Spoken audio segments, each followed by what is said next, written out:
Je vais essayer de poursuivre ici la tentative d'explication de la crise économique liée au coronavirus.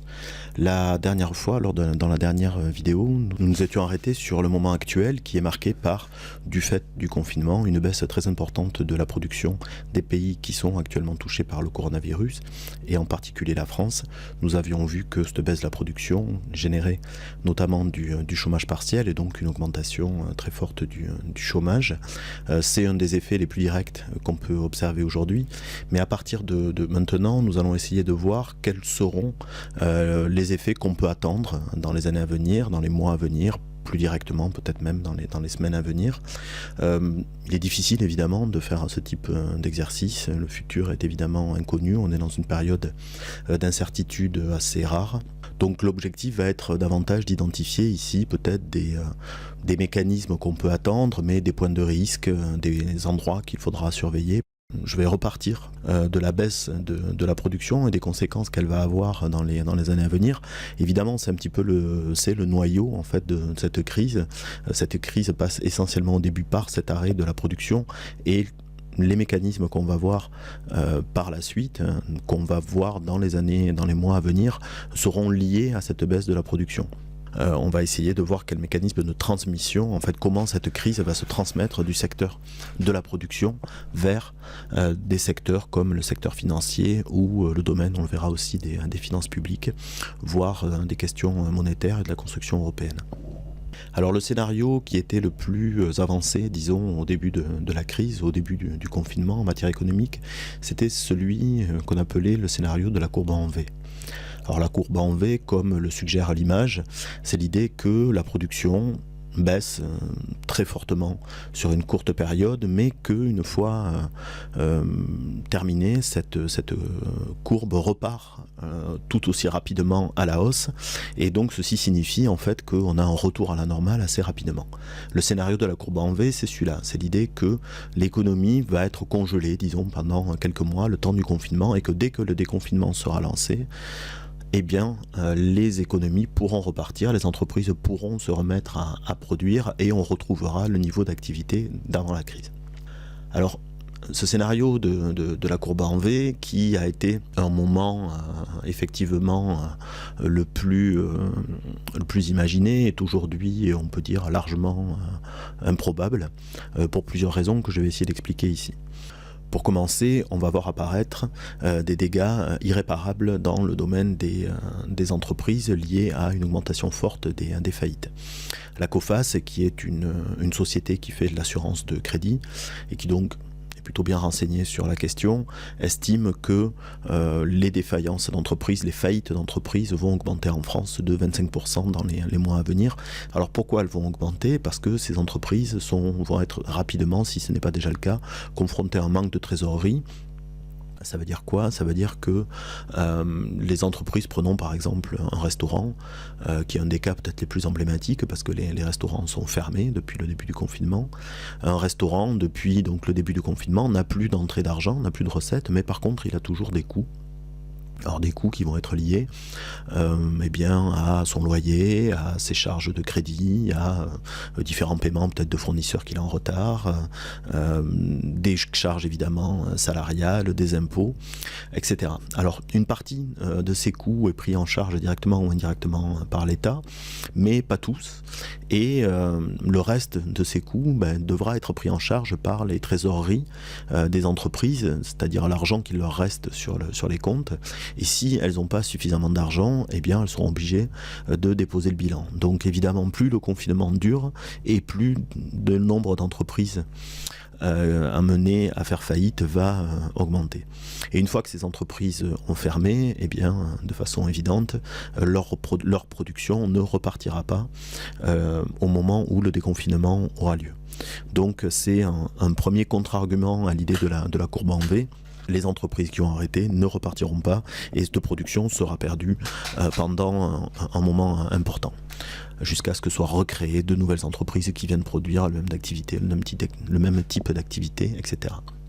Ensuite, il y a un deuxième argument qui vient à l'encontre de cette courbe en V et qui apparaît peut-être aussi aujourd'hui, alors qu'on commence à comprendre comment va se passer le déconfinement. On est peut-être rentré dans cette période en se disant que ça s'arrêterait comme ça a commencé du jour au lendemain, et là on est en train de se rendre compte que non, ça va prendre du temps, ça va prendre des mois, peut-être des années avant que la situation sanitaire revienne à la normale, et que donc toute une série de secteurs ne vont pas pouvoir réouvrir rapidement et vont être donc durablement paralysés.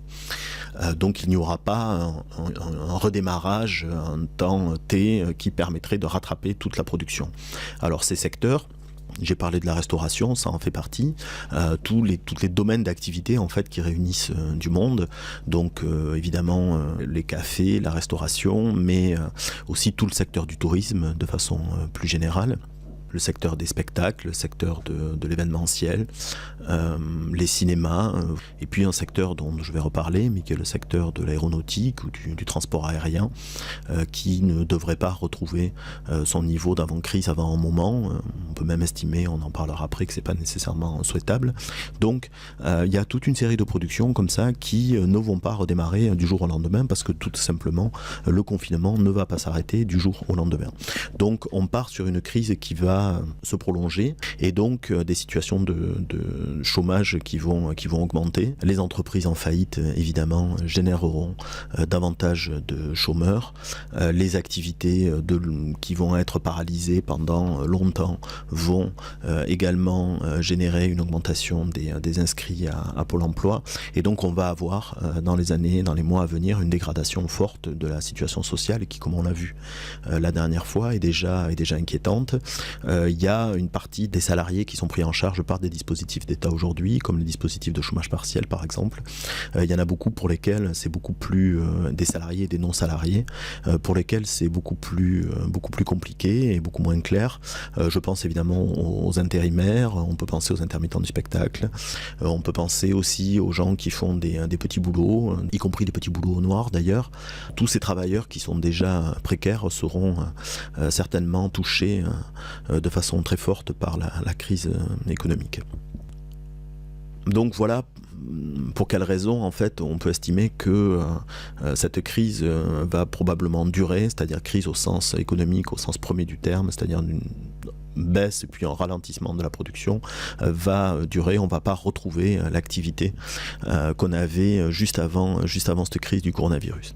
Et puis on peut dire aussi que finalement c'est pas nécessairement souhaitable. Alors c'est pas nécessairement souhaitable, pour quelle raison ? Parce que y a toute une série d'activités, en particulier celles qui sont responsables du réchauffement climatique, dont il n'est peut-être pas souhaitable qu'elles redémarrent. Je parlais tout à l'heure du transport aérien, mais de façon peut-être encore plus évidente, celle du secteur pétrolier, dont je parlerai tout à l'heure, mais on peut parler aussi de l'industrie automobile. Il y a toute une série comme ça de secteurs d'activité qui aujourd'hui sont très fortement responsables du réchauffement climatique, dont on sait qu'il faudra qu'ils soient transformés pour faire face à cet enjeu climatique et aux enjeux écologiques de façon plus générale. Et là, on peut considérer que dans notre malheur, cette crise est une opportunité extrêmement forte pour transformer ces secteurs d'activité et pour adopter une stratégie qui ne serait pas celle de la courbe en V et du retour à la normale, mais serait une stratégie de transformation profonde de ces activités et de plus généralement ce qu'on appelle le système productif. Changement du système productif qui viserait bien à avoir des transports plus propres, non émetteurs de CO2, des manières de se loger qui le soient aussi, c'est-à-dire avec des grands plans d'isolation des bâtiments, avec des moyens de se nourrir aussi qui soient différents. Tout ceci et des plans de ce type existent depuis maintenant de très nombreuses années. Nous savons en gros ce qu'il faut faire pour arriver à franchir à faire face plutôt à ce défi du réchauffement climatique. Et donc il se trouve là qu'avec cette crise, on se trouve doté d'instruments et de leviers qu'on n'avait peut-être pas jusqu'à maintenant. Quels sont ces leviers ? En fait, ça va être ceux des nationalisations de grandes entreprises. En effet, ça a été déjà annoncé par le gouvernement. plus ou moins entre les lignes, mais quand même assez directement. Des grandes entreprises comme Air France ou comme Renault seront très probablement renationalisées dans les semaines à venir, pour les sauver en fait, parce qu'elles sont dans une situation économique qui, si l'État ne met pas la main au porte-monnaie, eh bien elles seront tout simplement en faillite. Donc pour sauver cet outil de production, l'État va en prendre possession. Alors c'est quelque chose qui est finalement assez classique en situation de crise. On se rappelle par exemple que Obama aux États-Unis avait nationalisé ponctuellement des entreprises du secteur automobile comme General Motors parce qu'elles étaient en situation très compliquée après la crise des subprimes. Mais c'est des stratégies qui généralement consistent en ce qu'on appelle une socialisation des pertes au moment où les entreprises ont des pertes, et puis quand l'activité repart, eh bien les entreprises sont à nouveau privatisées, et la privatisation des gains qui s'opère en temps normal peut à nouveau s'opérer. Donc on est dans des choses finalement qui sont assez connues, dont il sera intéressant qu'on sorte cette fois-ci pour être plus ambitieux. Alors, en quoi pourraient consister ces transformations ? Eh bien, on a quelques exemples historiques et particulièrement des exemples en situation de guerre. L'exemple qu'on prend régulièrement pour parler de ça, c'est celui de l'Amérique de Roosevelt dans les années 40, pendant la Deuxième Guerre mondiale.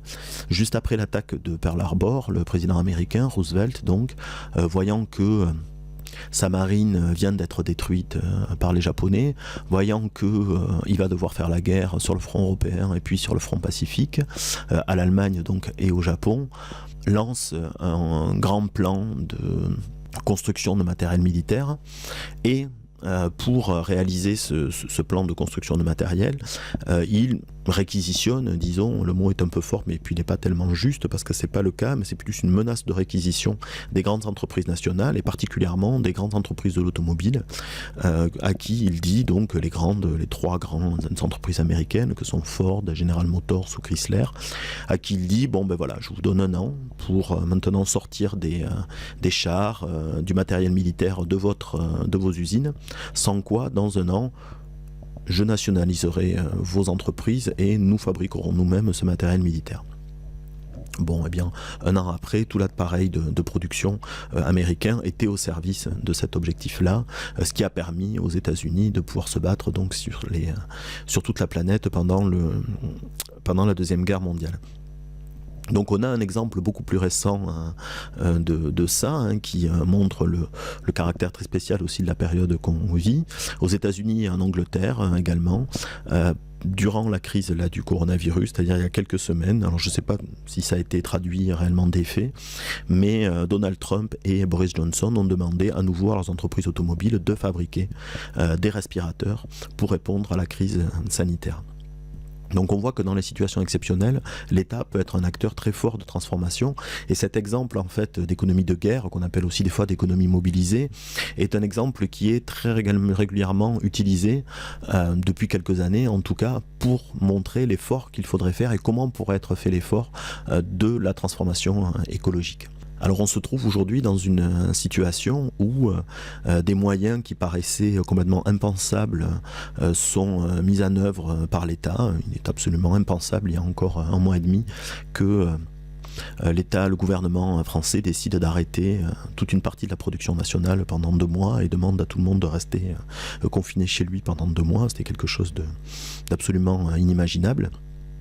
Et on ne voit pas très bien selon quel argument maintenant le gouvernement pourrait venir dire que les transformations écologiques de ces entreprises ne sont pas possibles, qu'il n'est pas possible que par l'intermédiaire des nationalisations, ils transforment réellement ces entreprises pour qu'elles deviennent des acteurs de la transformation écologique.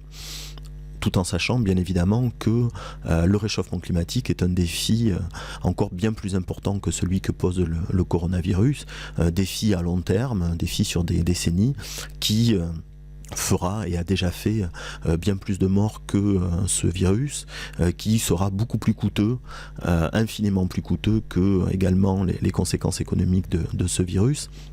Et donc, il va être difficile, donc je me disais, au gouvernement de venir justifier l'inaction qu'ils ont eue ces dernières années, ou l'inaction qu'ils pourraient avoir par une forme d'impuissance, puisque c'est quand même un argument qui revient, une impuissance à venir transformer le fonctionnement économique. Quand on voit les moyens qui sont mis en œuvre pour faire face à cette épidémie, quand on voit la place que prend l'État aujourd'hui dans l'activité économique, la puissance qu'il peut mettre en œuvre, de mobilisation de ressources, d'argent qui est mis à disposition de façon très directe, très rapide même.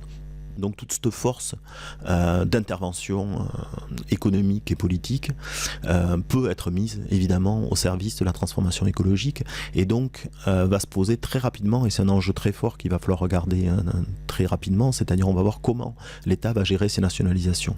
Est-ce qu'il va se contenter de nationaliser une fois de plus pour sauver les entreprises et les rendre au secteur privé après, ou alors est-ce qu'il va faire réellement quelque chose de ces nationalisations? Alors, pour nous aider à réfléchir à cette question, c'est intéressant parce qu'il y a un ouvrage qui vient de sortir d'un économiste toulousain, François Morin, qui était un spécialiste de monnaie et de finance et qui a été membre du conseil d'administration de la Banque de France et qui a également été membre des cabinets socialistes en 1981, qui était en fait conseiller du ministre chargé des nationalisations, et qui vient de publier un livre sur cette expérience-là, en expliquant pourquoi ces expériences, d'après lui, de nationalisation ont échoué. Et donc on peut aujourd'hui l'entendre dans différents médias où il parle de cette expérience-là et les enseignements qu'on peut en tirer maintenant. Une chose sur laquelle il insiste particulièrement et qui est intéressante à retenir, c'est que ces nationalisations ont échoué, en partie pour lui parce qu'elles ont échoué à modifier la démocratie à l'intérieur des entreprises. J'y reviendrai probablement dans ces vidéos, mais c'est probablement une question qui va se poser aussi de façon très forte quand on voit la place que prennent les salariés aujourd'hui pour maintenir l'activité économique. Je pense par la place et puis l'engagement. Je pense par exemple au travail des caissières dont on parle beaucoup. Quand on voit l'importance de la puissance publique collective pour faire fonctionner, pour que continuent à fonctionner les entreprises et l'activité économique, on voit que va pouvoir se poser quand même assez rapidement la question de la place qu'ont les salariés à l'intérieur de la décision des entreprises. Place qui est aujourd'hui nulle ou quasi nulle, et qui mériterait évidemment d'être renforcée. Il y a donc une longue tradition de discussion sur ces thèmes-là, des traditions aussi dans des pays qui sont différentes. Les salariés ont beaucoup plus de poids, par exemple, dans les entreprises en Allemagne, mais on peut évidemment imaginer aller beaucoup plus loin que ces modèles-là. Mais dans une situation où les salariés, je le répète, mais sont de cette manière-là en première ligne, leur place au final dans la décision des entreprises va devoir se poser de façon très forte. Donc voilà quels débats vont se poser rapidement sur certains secteurs, certaines entreprises dont il va falloir savoir si nous les sauvons ou pas, si l'État intervient ou pas pour les sauver, et si effectivement ces entreprises sont notamment nationalisées, qu'est-ce qu'il peut en être fait, et va apparaître donc de façon très forte dans ce débat-là, donc la question de la transformation écologique. Alors dans le même ordre d'idées, je vais poursuivre en revenant sur la question du pétrole que j'ai abordé la dernière fois. Donc on a vu que la baisse de production dans le monde générait une baisse de la consommation de pétrole et une baisse du prix. Alors évidemment, on ne peut que se féliciter de cette baisse de consommation de pétrole qui se traduit évidemment par une baisse des pollutions et évidemment des émissions de gaz à effet de serre qui sont liées. Mais on va le voir, elle peut avoir des conséquences très lourdes, il est probable qu'elle ait des conséquences très lourdes, ce qui nous permet en fait de comprendre aussi quels peuvent être les coûts et quelles sont les difficultés de la transformation écologique en matière économique. Si le prix du pétrole reste aussi bas qu'il est en ce moment, c'est-à-dire si les accords récents entre pays producteurs de pétrole, entre l'OPEP et la Russie notamment, ne conduisent pas à une remontée des prix, une des conséquences sera que les entreprises pétrolières américaines, en tout cas une grande partie des entreprises pétrolières américaines, seront en situation de faillite assez rapidement. Pourquoi? Je l'ai dit rapidement la dernière fois, parce qu'elles produisent à un coût de production qui est de l'ordre de $50 le baril. Évidemment, c'est plus une moyenne, ça dépend des lieux et des puits, mais ce pétrole de schiste qui est extrait aux États-Unis s'extrait à peu près à ce coût-là. Cette production a été développée aux États-Unis à grand renfort de crédit réalisé par des banques américaines en partie, qui, si ces entreprises font faillite, eh bien, suivront dans la faillite également. On parle en effet d'un secteur pétrolier qui est absolument gigantesque. Les États-Unis sont redevenus les premiers producteurs de pétrole au monde en quantité. Donc on a un secteur économique qui est très important, et s'il devait s'effondrer, il est probable que le secteur bancaire suivrait assez rapidement. Donc là, on peut tirer deux enseignements de ça.